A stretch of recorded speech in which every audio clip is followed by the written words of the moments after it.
चम चम करे छे चम चम करे छे चम चम करे छे पोखरी चमकाई छई धारका सब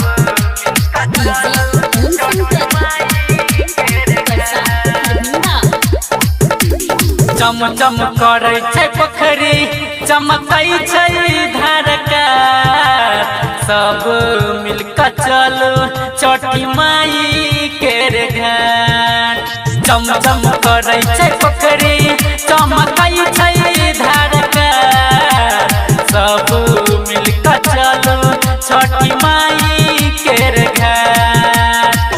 हुनके कृपा से चलहि संसार छठी माई के महिमा छई सबसे अपार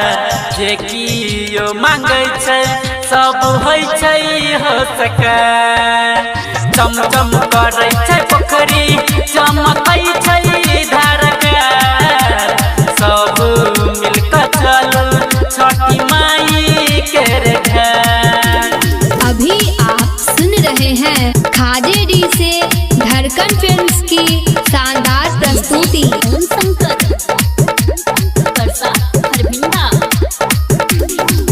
दहुरा सजा कह चलू घाट हाली हाली फोड़बै भट्टा कहा बम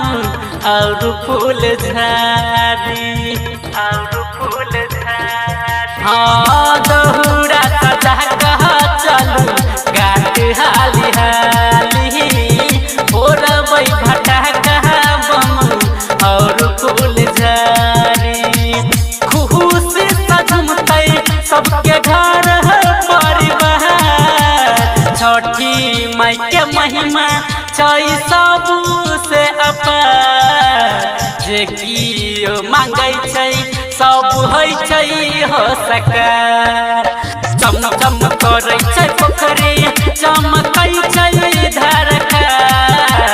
सब मिलकर चलू छठी माई के घाट चम चम करे छै पोखरी चमकै छै धारका सब मिलकर चलू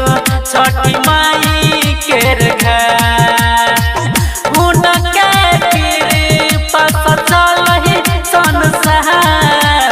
छठी माई के महिमा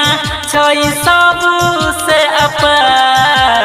जे कियो मांगे छै सब होइ छै हो सके